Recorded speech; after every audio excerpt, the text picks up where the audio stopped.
The city of Lagos never slept. Its heartbeat pulsed through car horns, street vendors, and voices calling out into the humid air. But under a cracked bridge near Ojoda, a small girl named Amara slept beneath cardboard sheets, curled beside a rusty paint bucket that held her entire world. 2 oranges, a broken pencil, and a photograph so faded you could barely see the woman's smile within it. Amara was 13 years old, yet she carried the posture of someone twice her age. Life had folded her shoulders inward, taught her to hide her hunger, and carved silence into her bones. But her eyes, those restless, burning eyes, still held a stubborn glimmer that refused to die. Every morning, she woke before dawn to fetch water from a leaking public tap. She filled an old jerry can, washed her face, and tied her torn wrapper tighter. Then she balanced a tray of oranges on her head and stepped into the chaos of the streets. Pure water, orange sweet like honey, she shouted in rhythm with the traffic. Her voice was soft but steady, between buses and blaring horns. She darted like a shadow, invisible but everywhere.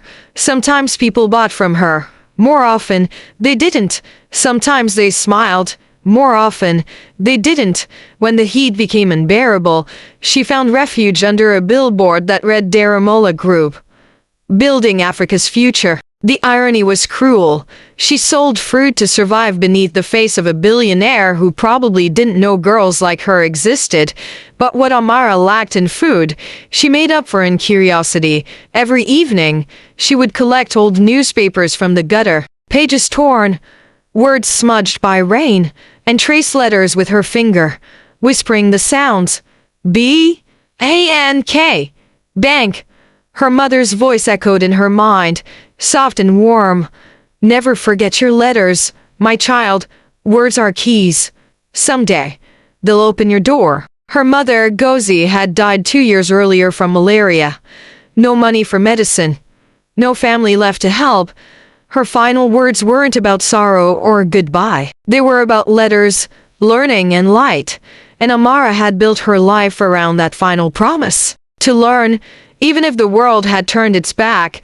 Across the city, in a mansion guarded by marble lions and iron gates, Mr. Chuka Daramola, the same man whose face hung over Amara's billboard, poured his morning coffee in silence. Billionaire, philanthropist, oil magnate, a man who believed every problem could be solved with strategy, numbers, or money.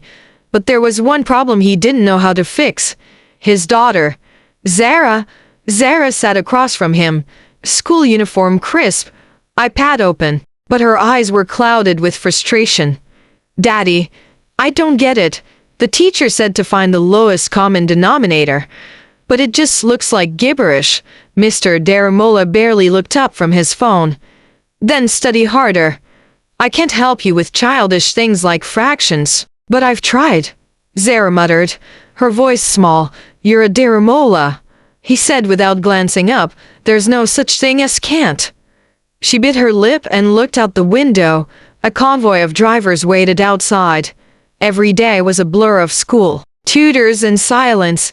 Her father loved her, she knew, but it was a love buried beneath meetings, calls, and headlines. She would have traded every luxury in that house just to hear him say, I'm proud of you. That afternoon, the driver pulled up to a traffic light not far from the bridge where Amara sold her oranges. The sun hung low, staining the city gold. Sweat trickled down Amara's neck as she approached the cars, calling out softly, Orange, sweet orange. Her bare feet slapped the hot asphalt.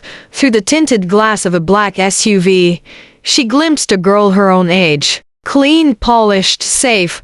The girl's lips moved as she frowned at an iPad screen. Amara tilted her head. On the screen, she caught sight of a math equation she recognized, a fraction problem she'd once memorized while eavesdropping outside a public school. She couldn't help herself. As she walked past the window, she whispered, 3/8. Zara looked up, startled. What? The window rolled down halfway. What did you say? She asked, blinking at the barefoot girl. Amara froze. Nothing, Ma. Just, the answer is 3/8. Zara glanced down at her screen. She typed it in, correct. Her eyes widened. How did you? Before she could finish, the traffic light turned green. The SUV lurched forward, engine roaring, and Amara was gone. But in the rearview mirror, Zara's gaze lingered.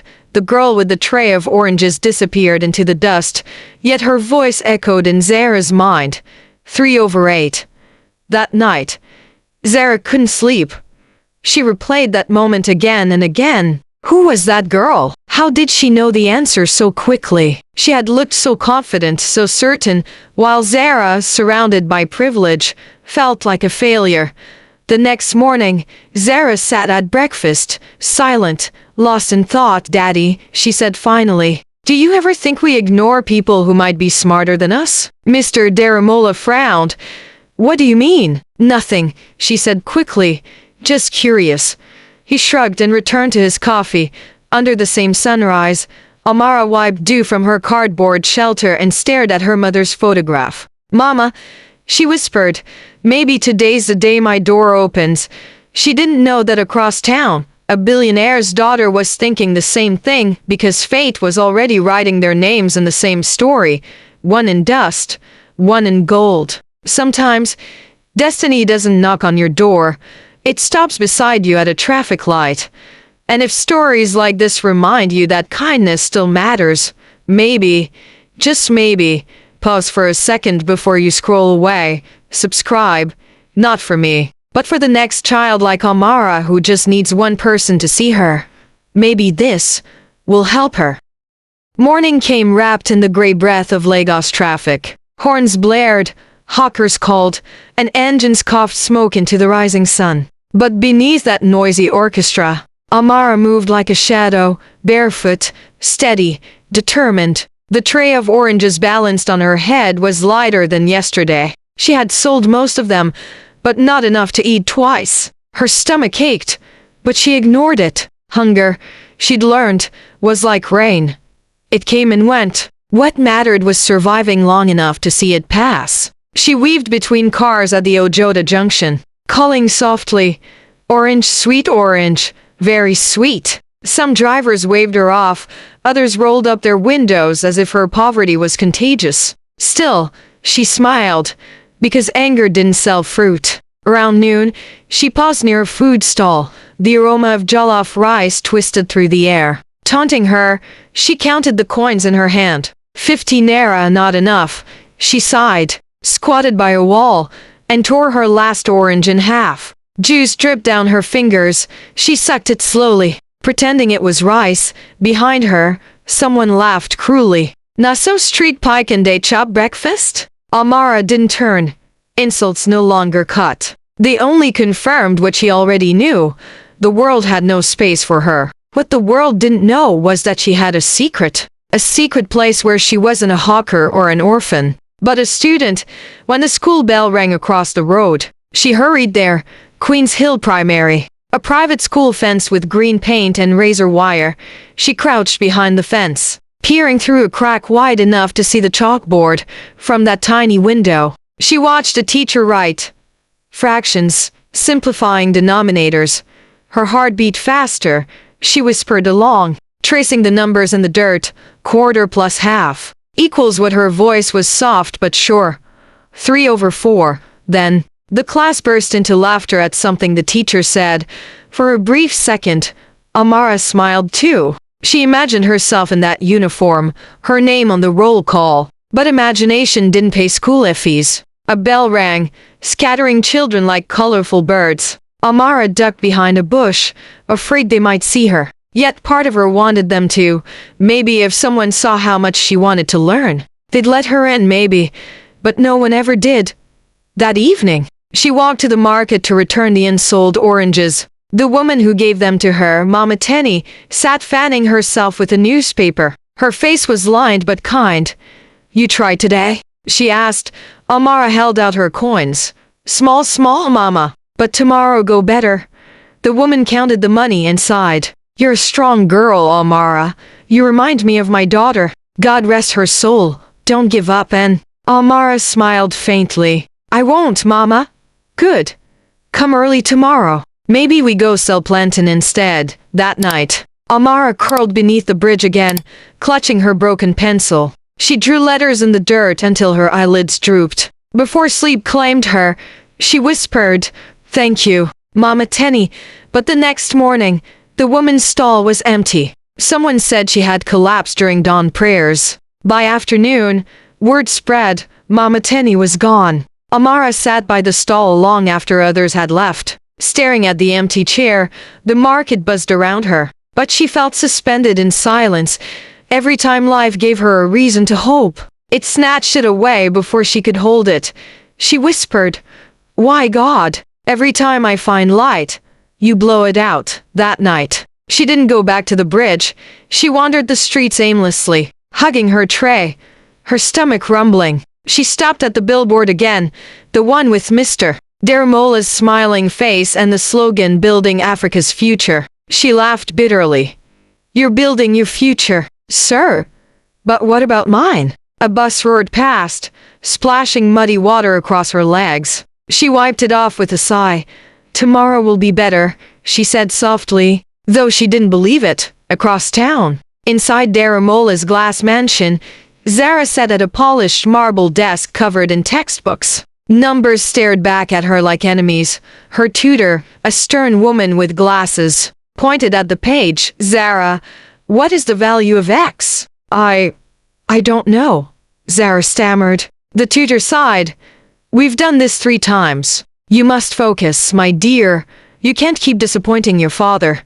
Those words stung worse than any red mark on a test paper. "I'm trying," she whispered. After the tutor left, Zara buried her face in her hands. On the wall hung her father's achievements, magazine covers, awards, honorary doctorates. The man seemed perfect at everything, and here she was, his only child, failing basic math. Dinner was quiet. Mr. Daramola scrolled through business reports as Zara pushed food around her plate. "How was class?" he asked absently. "Fine." She lied. "Good." His phone buzzed. He answered instantly. Leaving her sentence unfinished, she stared at him, her father, the man who could build empires but couldn't spare a moment to look at her. She whispered under her breath, "You'd be proud if I were like you." But she wasn't. That night, she dreamed of the girl from Traffic, the one who had solved her math in seconds, the barefoot girl with bright eyes. Zara woke with a jolt. Heart racing, she sat up, grabbed a notebook, and scribbled, "Find her." Morning light poured into both their worlds. The mansion and the bridge. Amara woke cold, stiff, and hungry. The city was already alive. She took her tray, adjusted her scarf, and stepped into the noise again. The day was young, but she was already tired. Meanwhile, Zara faked a stomachache to skip her first class. As soon as her driver dropped her near the school gate, she whispered, "I'll walk from here." "You can wait." The driver frowned. "Miss Zara, your father." "I'll be fine." She cut in. "I just need some air." She walked toward the junction, scanning faces, heartsick with hope. What if the girl wasn't real? What if she'd imagined her? But then, across the street, beneath the same billboard, she saw her, Amara, balancing her tray, shouting softly to drivers, the same eyes, the same grace. Zara smiled for the first time in weeks. She waited until the traffic slowed, then crossed quickly. "Hey," she called. "You, the girl from the other day." Amara turned, startled. "Me?" "Yes, you." Zara ran up, breathless. "You knew that math problem? The fractions?" Amara nodded shyly. "Yes, ma. I just like numbers." "You like numbers?" Zara asked, surprised. "Do you go to school?" Amara laughed without humor. "School? No, ma. Only watch from outside." Zara blinked. "You mean you just listen?" Amara nodded. "I listen and remember." Zara studied her for a long moment. Then she smiled softly. "Can you teach me?" Amara froze. "Teach you?" "Yes," Zara said eagerly. "Please, I don't understand math." "And you clearly do." Amara shook her head in disbelief. "But I'm nobody." "You're rich. Your teachers, they don't help," Zara said quickly. "You explain things differently, please. Just one lesson." "Under that tree." Amara hesitated. glancing at the driver waiting nearby. If someone sees, they won't, Zara promised. It's our secret. Amara looked into her eyes. Honest, desperate, kind. Finally, she nodded. Under that billboard, they sat cross-legged in the dust. Amara drew numbers with a stick. Explaining patiently, Zara followed along, repeating after her, for the first time in a long time. Both girls smiled for real when they finished. Zara looked at her and said softly, "You're amazing." Amara blushed. "No. I just like to learn. Then we'll learn together," Zara said, standing. "Same time tomorrow." Amara hesitated again, but her heart whispered yes. "Okay." As Zara walked back to the car, Amara whispered, "Thank you, God. Maybe this is my door. If you met someone who could change your destiny, would you be brave enough to let them?" The following afternoon, the heat pressed down like a heavy blanket. Lagos shimmered in the distance, its skyline glinting with glass towers while the roads below sweated and swore beneath a faded billboard. Two worlds were quietly colliding. Amara arrived first, her tray now half empty and her feet dusted white from the sun-baked ground. She carried a worn plastic bag filled with scraps of paper she'd scavenged from bins, receipts, wrappers, torn notebook pages, anything she could write on. Zara appeared minutes later, her school uniform crisp, her black shoes gleaming. She carried a small backpack and, more importantly, a smile. "You came," she said breathlessly. Amara nodded. "I said I would." Zara knelt beside her. "So, where do we start?" Amara blinked, shy but proud. "Numbers, fractions again." She drew in the dust with a stick. "When you see 1/2, that means something divided into equal parts. Like this orange." She cut it neatly with a blade and handed one half to Zara. "Now it's 1/2, Zara laughed. "That's the best math class I've ever had, you see?" Amara said, grinning. "Math is food. You just have to taste it." For an hour, the two girls crouched in the shade, their voices low but lively. Zara asked questions, Amara explained. Each answer lit a spark in Zara's eyes, and a glow of pride in Amara's heart. For once, someone was listening to her, not shouting or shooing her away. When they finished, Zara reached into her bag and pulled out a sandwich wrapped in foil. "Here, you taught me. I pay with food." Amara shook her head quickly. No, I can't take that." "Why not?" "It's yours." Zara tore the sandwich in half. "Now it's ours." Amara hesitated, then took the piece. It was soft, buttery, filled with cheese. Nothing like the dry bread she usually found in trash bins. She closed her eyes as she chewed, almost afraid she'd wake up. Zara smiled, watching her. "You're smiling." "I forgot how." Amara whispered. They laughed together, unaware that a driver sitting nearby was watching curiously from the car window. Their lessons continued every day after school. Zara would sneak away for half an hour while her driver pretended not to notice. Amara would wait under the billboard with her makeshift papers and a stub of pencil no longer than her finger. They covered everything from fractions to reading comprehension. Zara's grades climbed like sunlight through a window.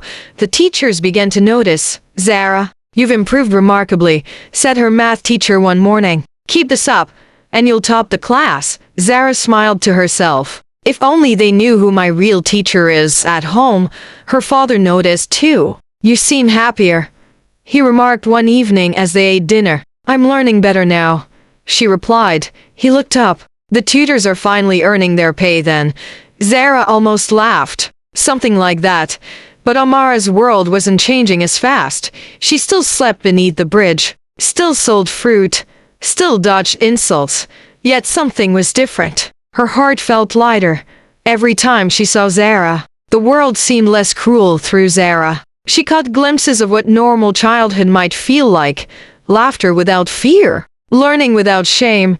One afternoon, as they studied grammar, Zara said, "Do you ever wish to go to school for real?" Amara stared at her, startled by the question. "Every day." "Then why don't you?" Amara chuckled sadly. "School needs money. I barely make enough to eat." Zara frowned. "My father could help." "No." Amara said quickly, shaking her head. Don't tell him about me, please. Why not? He helps lots of people. Maybe. But not people like me. I'm from the bridge, Zara. They'll never let me near your kind of world. Zara fell quiet, but her eyes stayed determined. Maybe one day. They will. That night. While Amara counted coins under the dim streetlight, she opened a folded scrap of paper. Zara had written something for her. You're the smartest teacher I've ever had. Thank you for believing in me. Below it, Zara had drawn two stick girls holding hands under a billboard. Amara smiled until tears blurred the drawing. She tucked the note into her bucket and whispered, maybe I'm not invisible anymore. The next week brought rain. Thick, unrelenting, merciless. Lagos turned gray and sluggish. But even the storm couldn't stop them. Zara arrived soaked, clutching an umbrella. You're still here, she exclaimed. Eyes wide, Amara laughed, drenched from head to toe. Rain can't wash away numbers. Zara opened the umbrella over them both. Then let's learn under the rain. That afternoon, laughter and raindrops filled the air. They solved word problems while water trickled down their arms. They shared biscuits and stories about their dreams. Zara said she wanted to be a writer one day. Amara said she wanted to become a teacher, so no child would ever feel stupid again. Then you're already one, Zara said softly. For a moment, silence hung between them. Warm, pure, unspoken gratitude. But every secret carries a shadow. A few days later, Amara arrived late. Her face was pale, her lips dry. Zara gasped. Are you okay? Amara nodded weakly.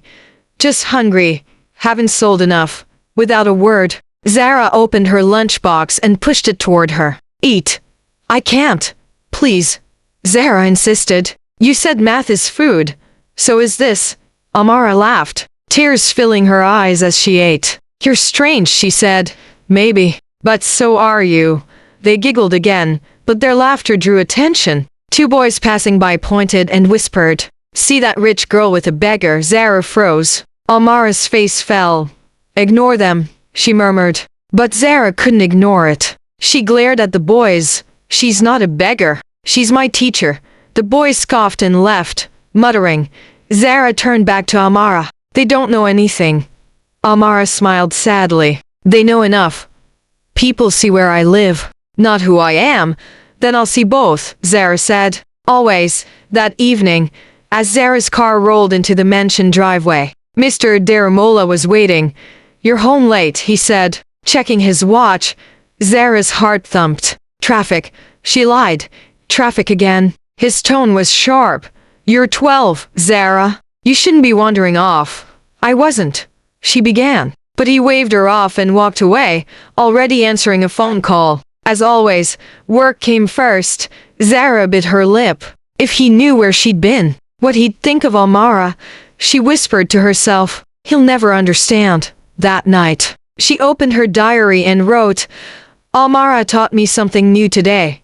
Not math, courage. Meanwhile, under the bridge, Amara lay awake, the rain dripping through cracks above. She held Zara's note close to her chest. Thank you, she whispered into the darkness, for seeing me. Days turned into weeks. Zara's grades soared. Her laughter returned. Her teachers began to praise her in assemblies. You've worked hard, Zara, said her principal. Keep this up and you'll lead the class.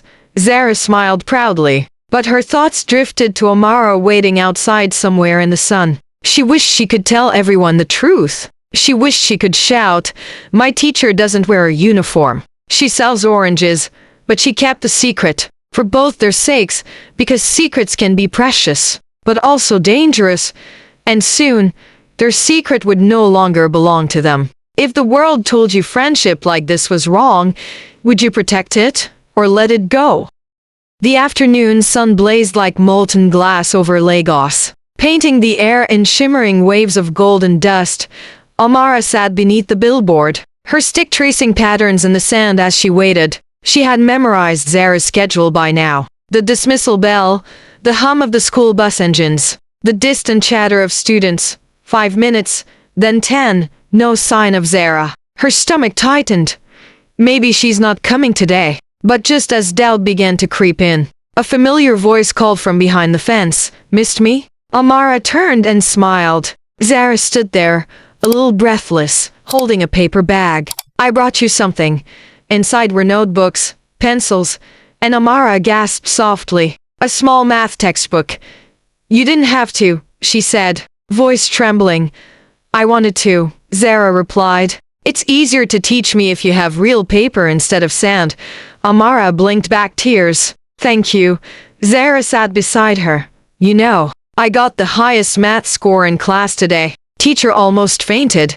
Amara laughed. That's because you learn from the best and the kindest, Zara added, nudging her shoulder. The two giggled, unaware that on the opposite side of the street, a man was taking pictures. The school's head security guard, Mr. Effie, had been noticing Zara's car lingering near the bridge for weeks. He thought it suspicious at first, perhaps a kidnap threat or a journalist spying on the Daramola heiress. But when he saw her sneaking off and meeting a barefoot girl under a billboard, curiosity turned into concern. He snapped several photos discreetly, intending to show them to the headmistress instead. Those photos found their way to the billionaire himself. That evening, Mr. Daramola sat in his private study surrounded by dark mahogany. Soft jazz humming from the speakers. He scrolled through the photos on his tablet, his jaw tightening in every frame. His daughter laughed beside a homeless girl. They were bent over notebooks, sharing food, holding hands. He couldn't decide which emotion hit harder, shock, anger, or confusion. Who is this girl? What kind of trouble is my daughter in? He called his driver. Where does Zara go after school? The man hesitated. Sir, she usually says she wants fresh air. I wait nearby. And you let her wander off? She's your daughter, sir. I didn't think. You're paid to think, Mr. Daramola snapped. Tomorrow, you'll take me there. The next afternoon. Amara waited under the billboard as usual, nervously flipping through the new notebook Zara had given her. She had written her name carefully across the first page. Amara Gozi. My book of dreams. Her heart swelled. For the first time, her name existed in ink instead of whispers. Then, she heard a honk.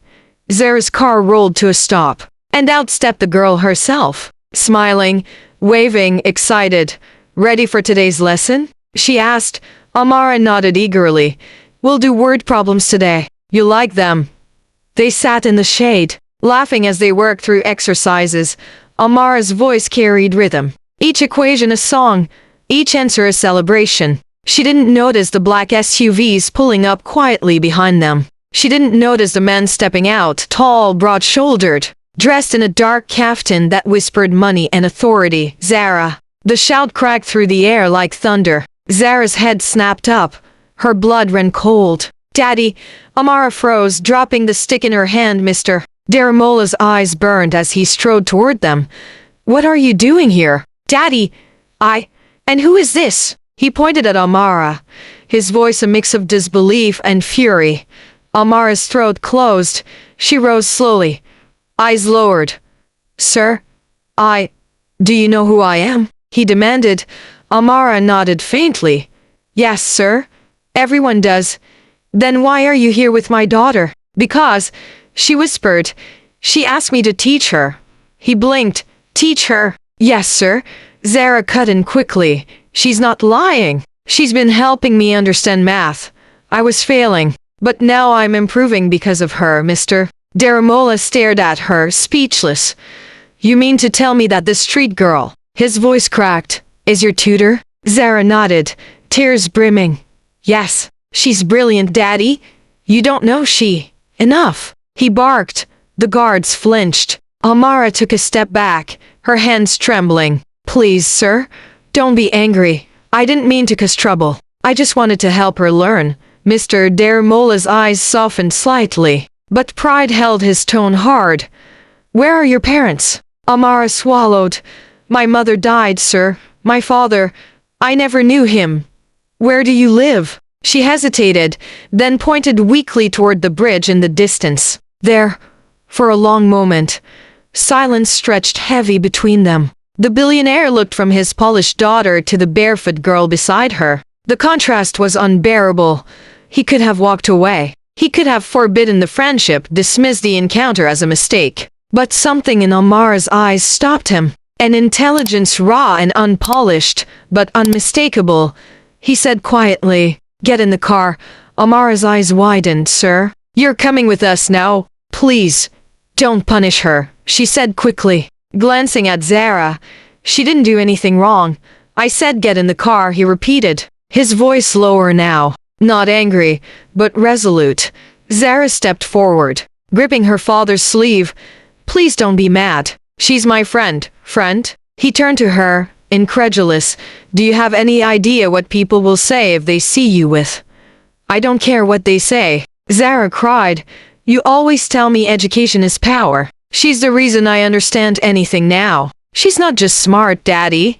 She's kind. She taught me when everyone else gave up on me." Mr. Daramola blinked, his composure cracking. He looked at Amara again, at the quiet strength in her face. "Fine," he said finally. "Show me where you live." Amara froze. "Sir? Take me there," he said softly.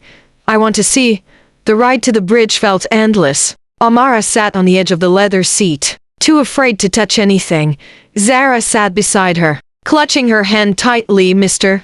Daramola stared out the window, silent, unreadable. When the convoy stopped near the underpass, the contrast was jarring. The billionaires stepped out into a world of mud, smoke, and hunger. Children scattered at the sight of the SUVs. Amara led them quietly through the maze of broken wood and rusted metal until they reached her corner, a damp patch beneath concrete pillars, scattered with rags. "This is it," she said softly. "My home."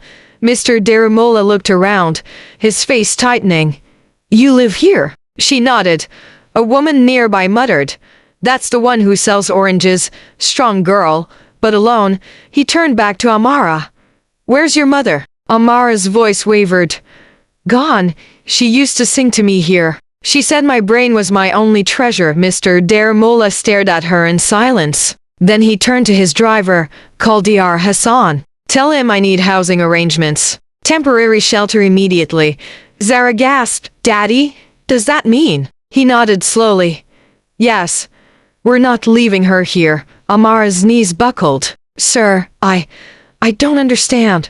He knelt in front of her, a billionaire kneeling before a homeless child, and said quietly, "From today, you're not alone." Tears filled Amara's eyes. "Why, sir? Why help me?" He smiled faintly. "Because my daughter's greatest teacher should never have to teach from the street." That night, Amara took her first real bath in years.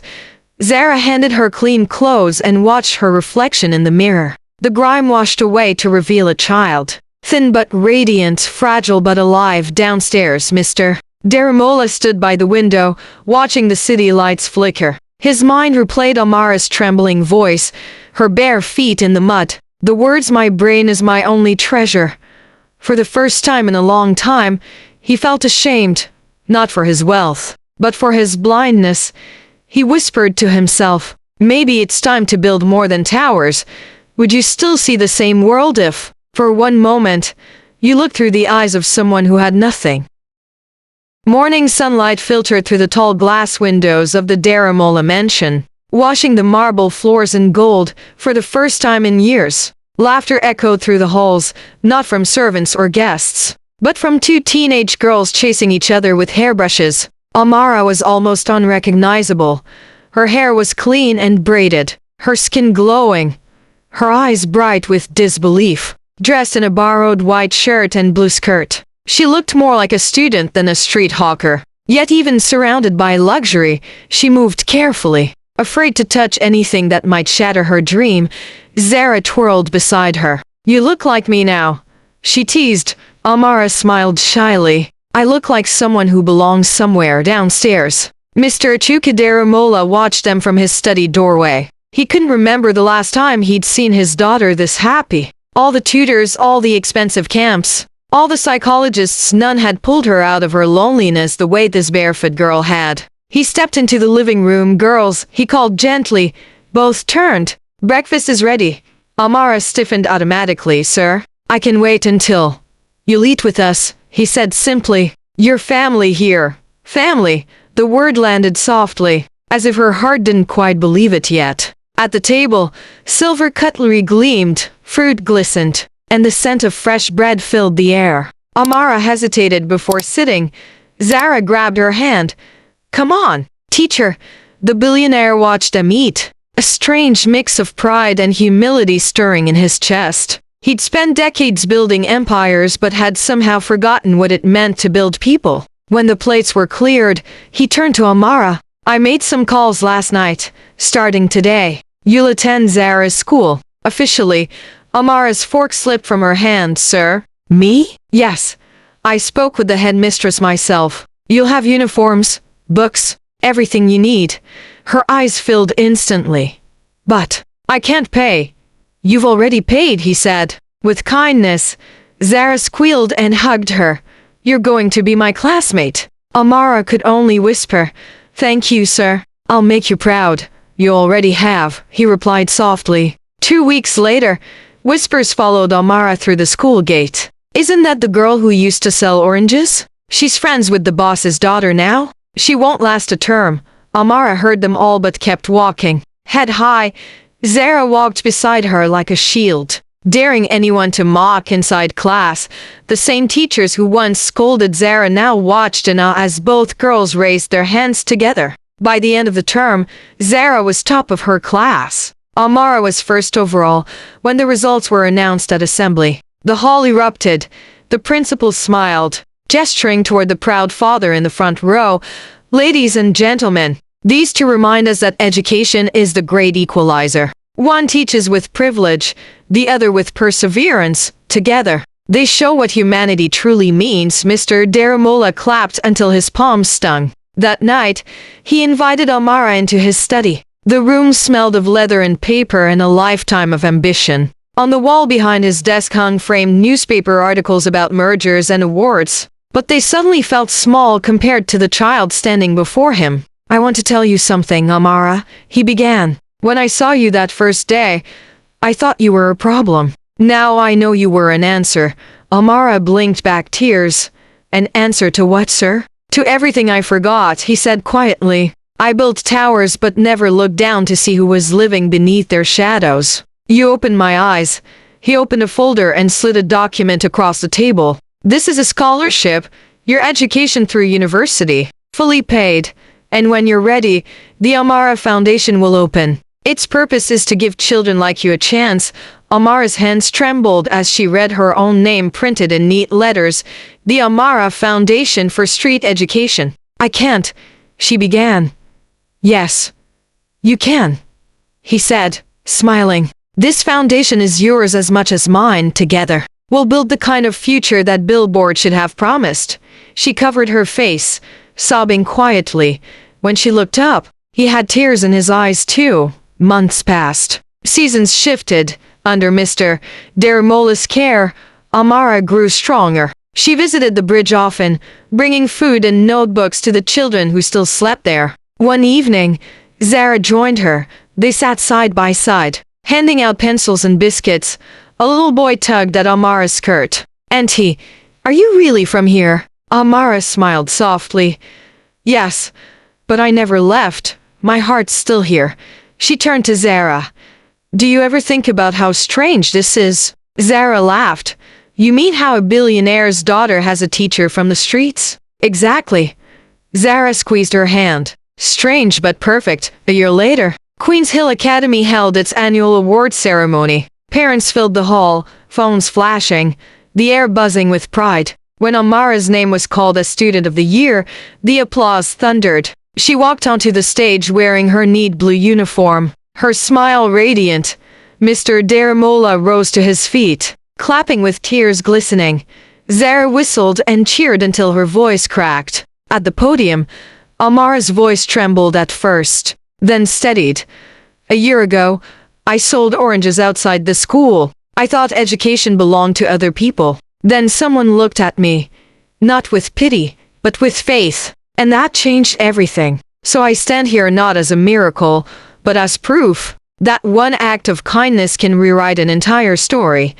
The audience erupted again. Even the headmistress wiped her eyes. Later that night, after the celebration, Amara sat alone in the garden. The moonlight spilled across the grass, gentle and silver. She looked up at the sky and whispered, "Mama, your daughter kept her promise."